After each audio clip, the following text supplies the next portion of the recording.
Good morning everyone. My name is Anu Chaudhary and welcome back to my channel PCS वाला। तो I hope कि आपने first video देख लिया होगा जिसमें कि अ, सारे इंट्रोडक्शंस के बारे में मैंने आपको बताए थे कि इम्तियाज़ अहमद की जो बुक्स है इस बुक्स को हम कैसे कवर करने वाले हैं जो कि हमारे बिहार स्पेशल्स के लिए बहुत इंपॉर्टेंट है। और यहाँ से बहुत सारे PYQ भी हम देखेंगे जो कि डायरेक्टली एग्जाम्स में पूछे जाते हैं। तो आई होप कि आप इस वीडियो को लाइक करेंगे और आप भी कोई भी इसमें अगर कन्फ्यूज़न है तो please let me know in the comment box. तो आइए आज के लेक्चर की फर्स्ट लेक्चर की शुरुआत करते हैं जिसमें कि आप इसको देख लिए होंगे यहाँ पे कि कैसे-कैसे हम कवर करने वाले हैं, सारी चीज़ों को मैंने फर्स्ट वीडियो में बता दिए थे। और चैनल को प्लीज़ सब्सक्राइब कर लीजिएगा ताकि आपको नेक्स्ट अपडेट कोई भी हो तो इससे आपको मिलती रहे। ठीक है? तो चलिए सबसे पहले हम देखते हैं इतिहास के स्रोत या बिहार के इतिहास के स्रोत। तो स्रोत का मतलब क्या होता है? Sources of history, sources of history. तो इसको इंग्लिश में अगर ऐसा बोलना चाहते हैं तो आप इसको बोल सकते हैं सोर्सेज़ ऑफ हिस्ट्री। अब आइए इसमें पहला क्वेश्चन कह रहा है प्राचीन बिहार के इतिहास की जानकारी के मुख्य स्रोत थे। यानी कि एंशिएंट हिस्ट्री के जो इम्पोर्टेंट सोर्सेज़ थे वो कौन-कौन से थे? तो इसमें सबसे पहले वो बोल रहा है भग्नावशेष, दूसरा है यात्रा वृत्तांत और तीसरा है अभिलेख, चौथा है सिक्के और पाँचवाँ है धार्मिक ग्रंथ। तो यहाँ पे आप देखेंगे सारे के सारे जो भी हैं, सब के सब इसमें क्या है करेक्ट है। यानी कि सारे क्या है इसके मुख्य स्रोत हैं या इसको बोल सकते हैं कि इम्पोर्टेंट सोर्सेज़ हैं किसके? तो प्राचीन बिहार के। यानी कि एंशिएंट बिहार जो है, उस एंशिएंट बिहार के जो है इम्पोर्टेंट सोर्सेज़ क्या-क्या हैं? तो इन सोर्सेज़ में इन पाँचों को आपको याद रख लेना है। भग्नावशेष, उसके बाद से यात्रा वृत्तांत, अभिलेख, सिक्के और धार्मिक ग्रंथ। ठीक है? तो ये चीज़ें आपको याद रखना है। चूँकि मैं भी इंग्लिश मीडियम से ही पढ़ी हूँ, तो थोड़ी हिंदी में थोड़ी बहुत मेरी भी प्रोनाउंसिएशंस गलत होगा। तो प्लीज़ केयर ऑफ इट। उसके बाद से नेक्स्ट देखते हैं क्वेश्चंस प्राचीन पाटलिपुत्रा के संबंध में जानकारी के स्रोत हैं। यानी कि प्राचीन पाटलिपुत्रा जो है इसके संबंध में कौन से इसमें से इम्पोर्टेंट ऐसे सोर्सेज़ हैं, जहाँ से हमें प्राचीन पाटलिपुत्रा के बारे में इम्पोर्टेंट इन्फॉर्मेशंस मिलती है। तो इसमें भी जो है आपका भग्नावशेष और धार्मिक ग्रंथ जैसे कि रिलीजियस टेक्स्ट यहाँ पे होगा। भग्नावशेष का मतलब होगा यहाँ पे जो है डिवास्टेशंस और यात्रा वृत्तांत का मतलब होता है जर्नी। ठीक है? तो यहाँ पे याद रखना है आपको, यहाँ पे भी तीनों क्या है करेक्ट है। नेक्स्ट है बिहार में मौर्य काल अभिलेख प्राप्त हुए हैं। मौर्य काल जो है अभिलेख का मतलब इंस्क्रिप्शंस कहाँ से देखने को मिले हैं आपको।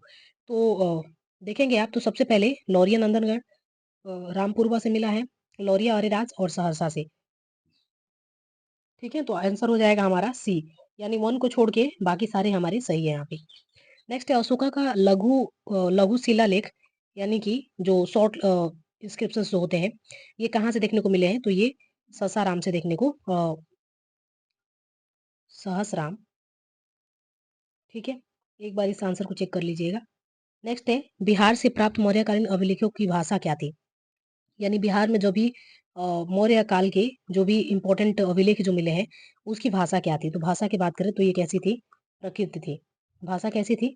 तो प्रकृत थी। ठीक है? नेक्स्ट क्वेश्चन है बिहार से प्राप्त मौर्यकालीन अभिलेखों की लिपि कैसी थी? यानी लिपि देखेंगे तो स्क्रिप्ट कैसा था उसका? भाषा दैट मीन्स लैंग्वेज और स्क्रिप्ट कैसा था? तो स्क्रिप्ट देखेंगे तो ब्राह्मणी। यानी लिपि कैसा था? प्राकृत और उसके ब्राह्मणी क्या थी? तो ये इसके स्क्रिप्ट थे। स्क्रिप्ट कैसे थे? तो ब्राह्मणी और आपके लैंग्वेज कैसे थे?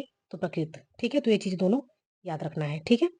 नेक्स्ट देखते हैं बिहार के मौर्यकालीन अभिलेख किस स्थान से प्राप्त नहीं हुए हैं? यानी कि मौर्यकालीन के अभिलेख यानी इंस्क्रिप्शंस जो हैं, कहाँ से प्राप्त नहीं हुए हैं? ये चीज़ें पूछा जा रहा है। तो पाटलिपुत्रा से नहीं हुए हैं।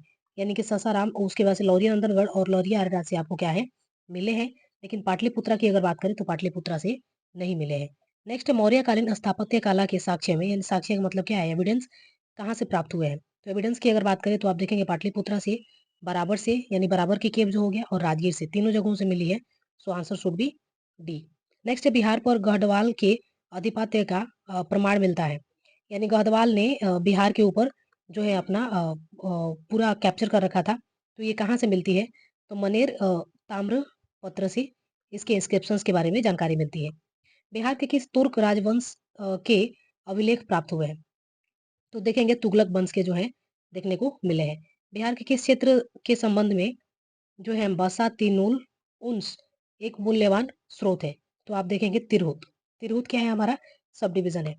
उसके बाद से देखेंगे बिहार आने वाले महत्वपूर्ण चीनी यात्री का नाम है। बिहार में कौन-कौन से महत्वपूर्ण चीनी यात्री आए हैं? फाहियान भी आए हैं, हुआंगसेन भी और सिंह भी। तो तीनों लोग ही बिहार में आए हैं। सो ये यहाँ आंसर हुआ हमारा क्या हो जाएगा? हमारा उपयुक्त सभी यानी कि तीनों लोग ही सही हो जाएंगे। मुगल काल में बिहार आने वाले प्रथम विदेशी यात्री थे। मुगल काल में पहले बार आने वाले विदेशी यात्री कौन थे? तो आप देखेंगे मुल्ला तकिया। कौन थे? मुल्ला तकिया। उसके बाद से नेक्स्ट क्वेश्चन है, निम्नलिखित यूरोपीय यात्री में से कौन बिहार नहीं आया था? यानी कि इनमें से आपको जो है यूरोपीय यात्री हैं और इसमें से पूछा जा रहा है कि कौन से बिहार में नहीं आए थे। तो यहाँ पे देखना है आपको फ्रांसिस बर्नियर जो कि बिहार में नहीं आए थे, मनरिक जॉन मर्शल और पीटर मुंडी, ये तीनों लोग बिहार में आ चुके थे। तो तीनों लोगों को भी याद रखना है और नहीं आए थे फ्रांसिस बर्नियर। उसके बाद से बाहरिस्ताने गैबी किसका रचना था? बाहरिस्ताने गैबी किसका रचना था? तो मिर्जा नाथन का रचना था। ठीक है, आइए नेक्स्ट क्वेश्चन देखते हैं। मिर्तुल अहवाल किसकी रचना है? मिर्तुल अहवाल की बात करें तो किसकी रचना है? तो मुल्ला बहवानी की। मिर्तुल अहवाल किसकी रचना है? मुल्ला बहवानी की। उसके बाद से नेक्स्ट क्वेश्चन से, मध्यकालीन मिथिला के इतिहास के स्रोत में महत्वपूर्ण है। ठीक है, क्या है? तो कीर्तिलता, कीर्ति पताका और द वर्णातकर। तो इसमें तीनों ही हमारा आंसर सही होगा। बिहार में धातु प्रस्तर युगिन अवशेष मिले हैं। धातु प्रस्तर युगिन कहाँ से मिले हैं? चिरांद, चेचर और मनेर। ठीक है, चिरांद, चेचर और मनेर से आपको देखने को मिले हैं।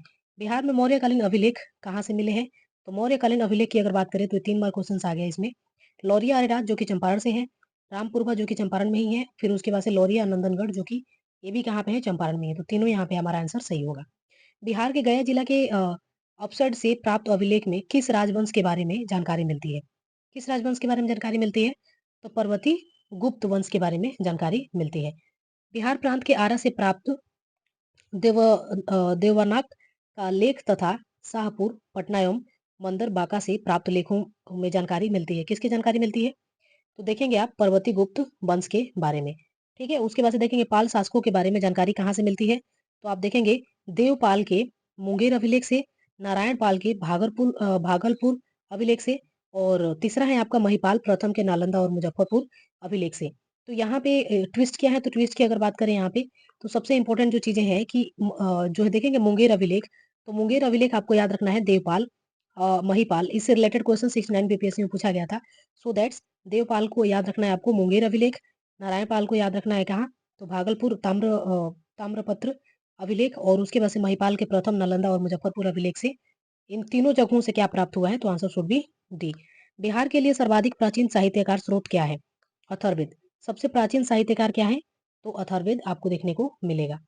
नेक्स्ट क्वेश्चन की बात करें तो बिहार में स्थित महाजनपदों के बारे में जानकारी मिलती है कहाँ से? तो आप देखेंगे अंगुत्तर निकाय और भगवती सूत्र से मिलती है। दो इंपॉर्टेंट जगह हैं जहां से आपको इंपॉर्टेंट जानकारी देखने को मिलती है। किसके बारे में?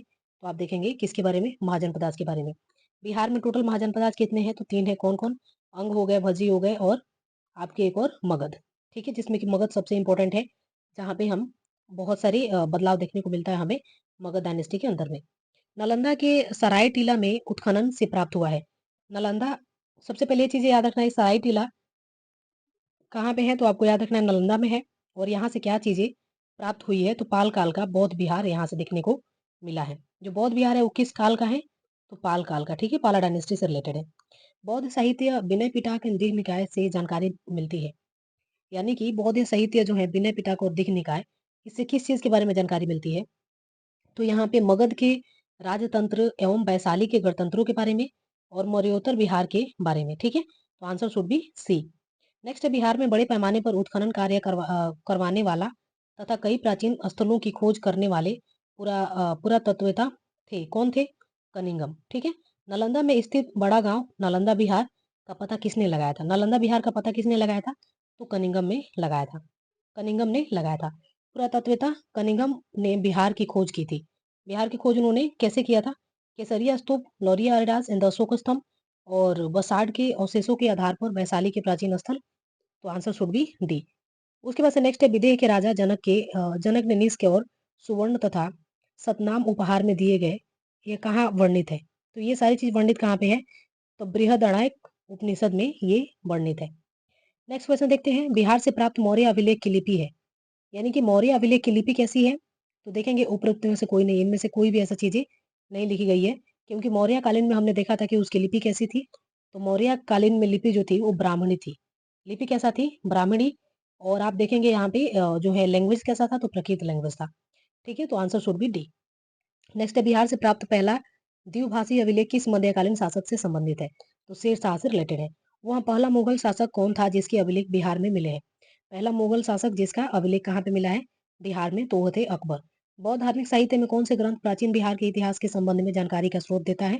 तो ये देखेंगे दिग्निकाय। उसके बाद से सियर उल मुख्तरिन की रचना किसने की थी? तो ये गुलाम हुसैन तबतई ने किया था। ठीक है, नेक्स्ट है मध्यकालीन बिहार से संबंधित इन स्रोतों को सही सुमेलित करें। ठीक है, सही स्रोतों को क्या करना है? सही सुमेलित करना है। जो इंपॉर्टेंट यहाँ पे स्रोत आपको दिए गए हैं। ठीक है, तो सबसे पहले देखेंगे ए का यहाँ पे हो जाएगा 2, उसके बाद से बी का हो जाएगा आपका 1, फिर सी का आपका हो जाएगा 3, फिर डी का हो जाएगा 5 और फिर ई का हो जाएगा आपका 4। ठीक है, तो इस टाइप से करके आपका आंसर क्या हो जाएगा? बी। तो answer should be B. Next है मुला भवानी यात्री थी। मुला भवानी कहाँ के यात्री थे? तो ये ईरान से रिलेटेड है। मुला भवानी कहाँ के थे? तो ईरान से रिलेटेड थे। नेक्स्ट है आधुनिक बिहार के अध्याय के लिए कौन से स्रोत है? आधुनिक बिहार के अध्याय के लिए हम कौन से स्रोत को देखते हैं? तो फ्रांसीसी बुकानन द्वारा संकलित विभिन्न रिपोर्ट्स, दूसरा district gadgets, land survey and settlements reports. Next fort William of India house in the correspondence of series. So answer should B D, यानी कि सारे। नेक्स्ट है कौटिल्य के अर्थशास्त्र में किस पहलू पर प्रकाश डाला गया है? कौटिल्य के अर्थशास्त्र में किस पहलू पे प्रकाश डाला गया है? तो राजनीतिक नीतियों के ऊपर प्रकाश डाला गया है।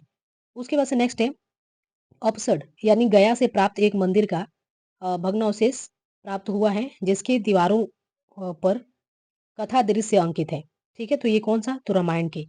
किस चीज के लिए? तो रामायण के लिए यहाँ पे मेंशन्ड है। ठीक है, अब आइए नेक्स्ट देखते हैं प्राचीन बिहार के पूर्व ऐतिहासिक बिहार। तो इसमें हम सबसे पहले हमने देखा कि एंशियंट बिहार के स्रोत क्या क्या है, इंपॉर्टेंट सोर्सेज क्या है, उसको हमने देख लिया। अब नेक्स्ट वीडियो में इसको हम देखते हैं ताकि वीडियो छोटा हो तो आपको रिवीजन करने में भी इजी रहेगा। तो नेक्स्ट वीडियो में नेक्स्ट चीजों की बात करते हैं जिसमें कि पूर्व ऐतिहासिक बिहार के बारे में हम बात करेंगे और इससे इंपॉर्टेंट क्वेश्चंस क्या क्या बन सकते हैं उसके बारे में डिस्कस करेंगे। तो I hope you like this video. If you like this video please subscribe the channel. Thank you.